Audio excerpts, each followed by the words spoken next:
Assalamualaikum warahmatullahi wabarakatuh. Perkenalkan, saya Dia Fajar Ayu dengan NIM 043.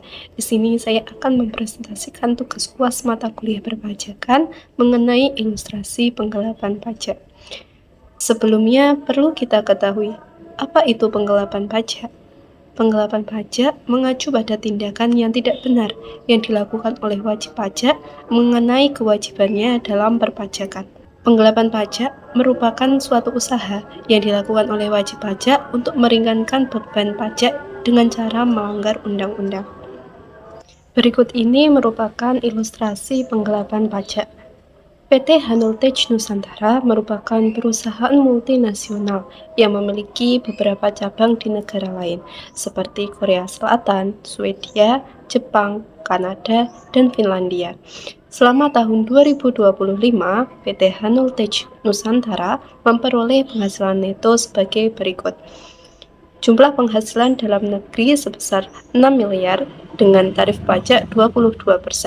Jumlah penghasilan dari Korea Selatan sebesar 4 miliar 200 juta dengan tarif pajak 24%. Jumlah penghasilan dari Swedia sebesar 3 miliar dengan tarif pajak 20,6%. Jumlah penghasilan dari Jepang sebesar 3 miliar 500 juta dengan tarif pajak 23,2%.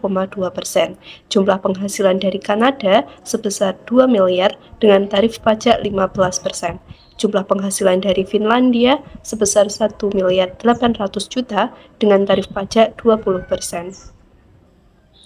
Dalam pelaporannya, PT Hanultech Nusantara melakukan penggelapan pajak dengan cara yang pertama, pada laporan keuangan di Indonesia, PT Hanultech Nusantara memasukkan biaya perawatan mesin dan pemasaran fiktif sebesar 2 miliar 500 juta untuk memotong laba dalam negeri. Yang kedua, penghasilan dari Korea Selatan sebesar 4 miliar 200 juta hanya dilaporkan 2 miliar 800 juta di SPT tahunan. Yang ketiga, penghasilan dari Kanada dan Finlandia sama sekali tidak dilaporkan atau disembunyikan pada rekening luar negeri. Pertanyaannya, berapakah kerugian negara atas penggelapan pajak yang dilakukan oleh PT tersebut? Jawabannya, yang pertama, kita menghitung total penghasilan kena pajak terlebih dahulu. Penghasilan dalam negeri sebesar 6 miliar, penghasilan dari Korea Selatan 4 miliar 200 juta, penghasilan dari Swedia 3 miliar, penghasilan dari Jepang 3 miliar 500 juta, penghasilan dari Kanada 2 miliar, penghasilan dari Finlandia 1 miliar 800 juta. Jadi, total penghasilan kena pajak adalah 20 miliar 500 juta. Yang kedua, menghitung total PPh terutang, yaitu dengan mengkalikan 22% dikali 20 miliar 500 juta, yaitu menghasilkan 4 miliar 510 juta. Langkah selanjutnya yang ketiga yaitu menghitung PPh maksimum yang dapat dikreditkan dengan rumus penghasilan yang diperoleh dibagi total penghasilan kena pajak dikali total PPh terutang, menghasilkan PPh di Korea Selatan sebesar 924 juta, PPh di Swedia 660 juta, PPh di Jepang sebesar 770 juta, PPh di Kanada sebesar 440 juta, PPh di Finlandia 396 juta. Yang keempat, PPh yang dibayar di luar negeri dengan menggunakan rumus penghasilan yang diperoleh dikali tarif pajak, menghasilkan PPh di Korea Selatan dengan tarif pajak 24%, yaitu 1 miliar 8 juta. PPh di Swedia dengan tarif pajak 20,6%, yaitu 618 juta. PPh di Jepang dengan tarif pajak 23,2%, yaitu 812 juta. PPh di Kanada dengan tarif pajak 15%, yaitu 300 juta. PPh di Finlandia dengan tarif pajak 20%, yaitu 360 juta. Selanjutnya, kita mentotal kredit pajak dengan mengambil nilai terkecil antara PPh maksimum yang dikreditkan dengan PPh yang dibayar di luar negeri dari setiap negara. PPh di Korea Selatan kita mengambil 924 juta, PPh di Swedia 618 juta, PPh di Jepang 770 juta, PPh di Kanada 300 juta, PPh di Finlandia 360 juta, lalu total kredit pajak atau PPh pasal 24 yaitu 2.972 juta. Total PPh yang masih harus dibayar yaitu 4.510 juta dikurangi 2.972 juta, menghasilkan 1.538 juta. Dalam pelaporannya, PT Hanultech Nusantara melakukan penggelapan pajak dengan menggelembungkan biaya di Indonesia sebesar 2.500 juta untuk memotong laba dalam negeri, melaporkan laba di Korea Selatan sebesar 2.800 juta dan tidak melaporkan penghasilan dari Kanada dan juga Finlandia.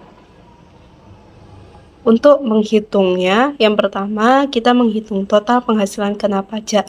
Penghasilan dalam negeri yang awalnya 6 miliar dikurangi 2.500 juta yaitu 3.500 juta.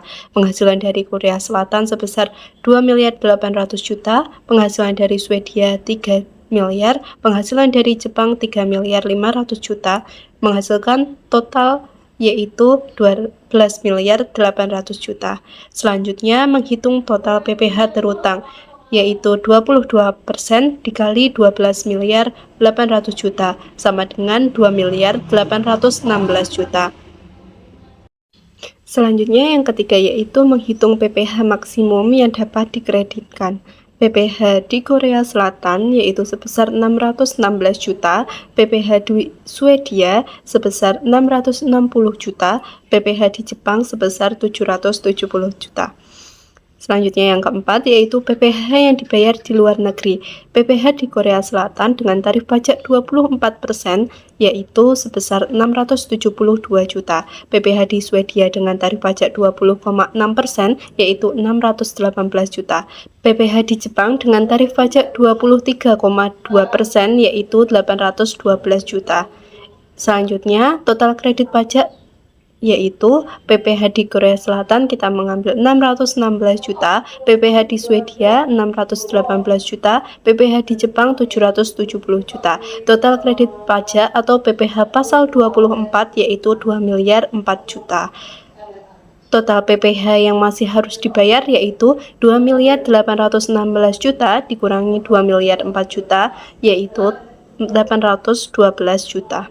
Berdasarkan uraian ilustrasi tersebut, maka kerugian negara yang disebabkan penggelapan pajak oleh PT dapat dihitung sebagai berikut. PPh terutang yang seharusnya dibayar yaitu sebesar 1.538 juta, PPh terutang yang dilaporkan 812 juta, maka total kerugian negara yaitu 726 juta. Adapun dampak kerugian dari adanya penggelapan pajak tersebut bagi negara yaitu yang pertama berkurangnya penerimaan pajak negara yang berdampak langsung pada APBN, khususnya pada pendanaan pendidikan, kesehatan, infrastruktur, dan program bantuan sosial. Yang kedua, penggelapan pajak menimbulkan ketidakadilan horizontal dan vertikal karena perusahaan besar multinasional membayar pajak lebih kecil dari yang seharusnya, sedangkan wajib pajak lain seperti UMKM, karyawan, perusahaan yang patuh pajak menanggung beban pajak lebih besar. Yang ketiga, perusahaan patuh pajak dirugikan, iklim usaha menjadi tidak sehat, efisiensi ekonomi nasional terganggu. Yang keempat, jika praktik penggelapan pajak seperti ini marak dan tidak ditindak, maka negara dianggap lemah dalam pengawasan pajak, dapat menurunkan kepercayaan investor, serta dapat menghambat kerjasama pajak internasional. Sekian dari saya. Wassalamualaikum warahmatullahi wabarakatuh.